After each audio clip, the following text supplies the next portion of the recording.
CBSE class 10th या class 12th कह लीजिए, आखिर कौन सी परेशानी आती है? बोर्ड एग्जामिनेशन हम सबों के लिए परेशानियों का सबब रहा है, क्लास 10th में भी और क्लास 12th में भी। क्योंकि क्लास 10th के बोर्ड एग्जामिनेशन देते समय तो स्टूडेंट एक्सपीरियंस लेते हैं और क्लास 12th का बोर्ड एग्जामिनेशन देते समय बहुत सारे करियर का प्रेशर रहता है। तो कुछ टिप्स ट्रिक्स एंड आइडियाज जिसको हम लोग यहाँ पर देखेंगे, जिनके मुताबिक यदि आप तैयारी करते हैं तो काफी कुछ मदद मिल जाएंगे आपको। तो यहाँ पर सबसे पहली और बड़ी बात है कि फरवरी 15 से शुरू होकर क्लास 12th के और फिर क्लास 10th के ये जो बोर्ड एग्जामिनेशन है, और एक्चुअली कह लीजिए तो 24 फरवरी से इंग्लिश पेपर के साथ क्लास 12th के और 27 फरवरी से क्लास 10th के इंग्लिश पेपर के साथ बोर्ड एग्जामिनेशन शुरू होंगे। स्टूडेंट प्रिपेयर कर रहे हैं अपकमिंग बोर्ड एग्जामिनेशन के लिए, डेट शीट दे दिए गए हैं, लेकिन 70% या इससे ज्यादा क्वेश्चन जो आपको आने हैं, देख लीजिए यहाँ पर है, वो स्टूडेंट के simple applying formula, formatting, analysing, evaluating, synthesis और क्वेश्चन आंसर जो बुक में रहते हैं या बुक से संबंधित रहते हैं। ये जो रिपोर्ट है मैं आपके साथ शेयर कर ले रहा हूँ, जो ये न्यूज आया उसको भी। तो यहाँ पर बताया जाता है कि आप सभी चैप्टर को थ्रू आउट पढ़े, केस स्टडी वाले, कार्टून वाले, टेबल वाले, सोर्सेज वाले, एनसीईआरटी बुक से, और बुक के किसी भी पार्ट को लीव आउट नहीं करें,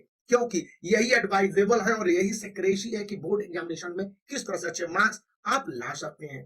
सेकंड पॉइंट है प्रिपेयर अ माइंड मैप और फ्लो चार्ट। माइंड मैप बहुत सारे जो सैंपल पेपर में दिए जाते हैं, फ्लो चार्ट भी बहुत सारे सैंपल पेपर में दिए जाते हैं, और ये काफी इफेक्टिव है। You have learned by reading a chapter you can. So यहाँ पर अगेन एंड अगेन चैप्टर के मेन पॉइंट को समराइज करें, पढ़ें, फोकस करें कि आपके कंसेप्ट क्लियर हो या अंडरस्टैंडिंग हो जाए। जिस तरह से वाइटल पॉइंट या मेमोरी बेस्ड है, ओनली 20% क्वेश्चन छोड़ दिए गए हैं।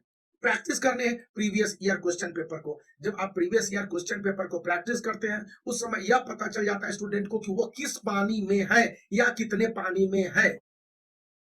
अब पॉइंट आ जाता है कि स्टूडेंट जो प्रैक्टिस करते हैं प्रीवियस ईयर क्वेश्चन पेपर, तो वहां पर क्या करें? तो आप लास्ट 10 ईयर के क्वेश्चन पेपर को प्रैक्टिस करें, या फिर जब आप सैंपल पेपर को बना रहे हो, किसी भी सैंपल पेपर को ले रहे, मैं तो ये उस बाल का ये 36 सैंपल पेपर ले लेता हूं, तो इसमें आपके मास्टर प्लान दिए गए रहते हैं, तो आप उस मास्टर प्लान को जरूर चेकआउट करें, क्योंकि इन मास्टर प्लान से ही ये पता चलेगा कि किन चैप्टरों को छोड़ रहे हैं, किन चैप्टरों को पढ़ने हैं। मास्टर प्लान के बाद चैप्टर वाइज टॉपिक को पढ़ने होंगे, तो ये ध्यान में रखें।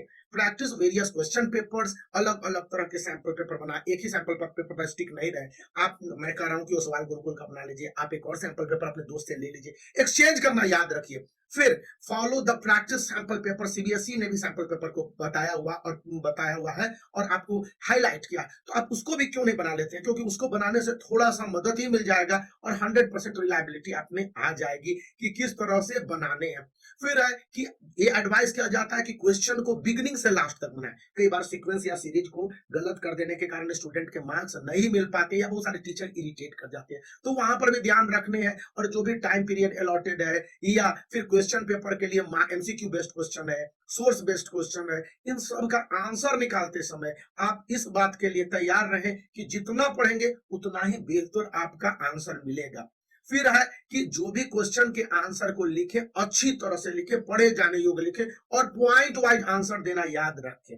Last but not list, board examination को लेकर पैनिक या होने की नहीं जरूरत है। ये स्कूल के जितने भी एग्जामिनेशन है उसी तरह के एग्जामिनेशन है, फर्क सिर्फ इतना है कि अब बोर्ड का एग्जामिनेशन कहा जा रहा है और थोड़े से ज्यादा एफर्ट लगाने, क्योंकि हमारे समाज में यह फैला हुआ है, बताया हुआ है कि बोर्ड एग्जामिनेशन में कितने मार्क्स आए जी, तो इंपॉर्टेंट हो जाते हैं, बस इतना ही।